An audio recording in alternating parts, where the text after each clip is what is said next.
Welcome back to Tiny Grimes Games, and I'm here with a Yoda, Casian, Anakin mill deck that I won a store championship with today. My buddy John won with it 2 weeks ago. I made a video about it about 3 weeks ago, and oh, by the way, it won Gen Con as well. Not the same build, a similar build. I haven't actually seen that list yet.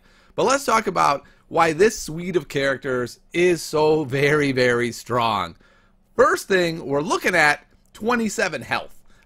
That's a big health pool, and it makes it fairly immune to sort of rush decks, something like, say, like a lone Sabine that would probably pretty easily take down, say, Casian Leia or something, has a lot more trouble trying to take down 3 characters. And then especially if a deck just kind of does some damage, it really struggles taking out this much health. You couple that with 2 second chances because you have 2 yellow characters.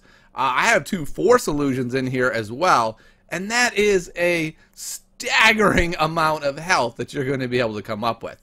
Alright, as far as the characters, they each have mill sides. Casian has 2, Anakin has 1, Yoda has 1, and then his amazing special. So just built within these characters, they all have mill. They all have a way to finish out the game. So even if you take out 1, even if you take out 2, you're not dead yet. Alright, one of the reasons why Anakin is so awesome in addition to his 7 health is Anakin's Pod Racer. This card is insane. I have never lost a game that I got this out turn 1.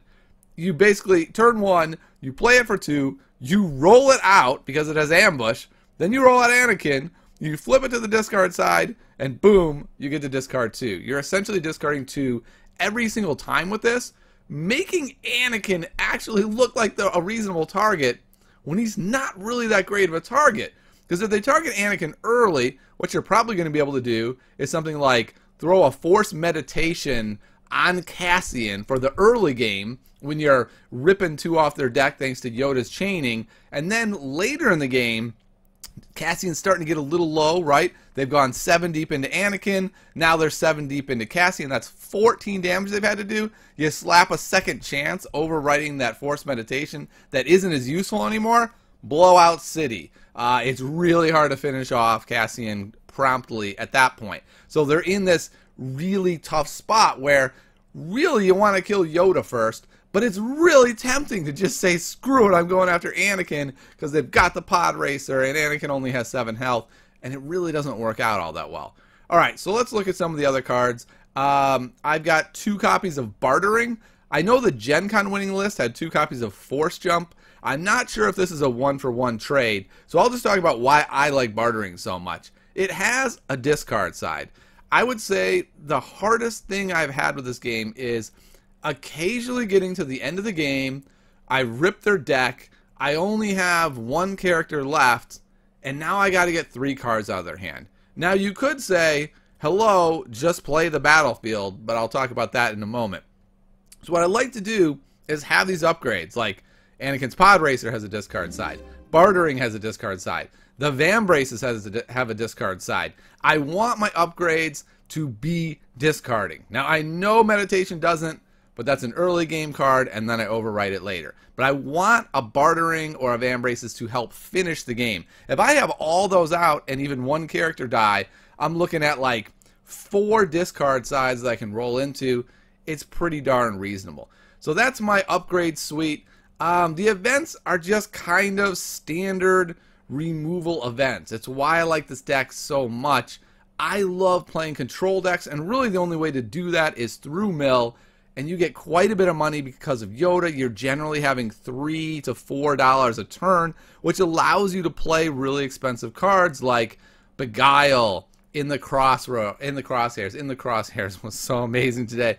This poor kid, he rolls out like 7 indirect, and I just go in the crosshairs, and that basically won the game.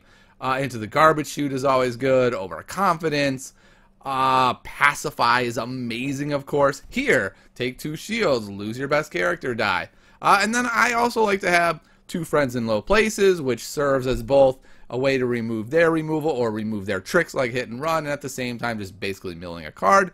And Scruffy looking Nerf Herder I like having as a 2 of as well, because it's like Scruffy is such a pro player card. I just really like having two of them. If you know the matchup and you know what they want, they're a vehicle deck. You can go in and get that big vehicle. You know they desperately want to put guns down. You go and you pull that one gun they have out of their hand. It can feel devastating. It both pulls the card away and completely derails their plan. And when you are playing this mill deck, your plan better work immediately. There's no screwing around like, oh, I lost a turn. I got scruffied, and then I got beguiled. Womp, womp. Turn's over. You can't have that happen. You just lose when that happens. So I really like the fact that there's all this removal in here. Clandestine operation is good. But I find it's a little bit situational if they kill Casian right away. And I don't really have that much trouble quickly eliminating their deck. That's not really the problem with this deck that I've personally found.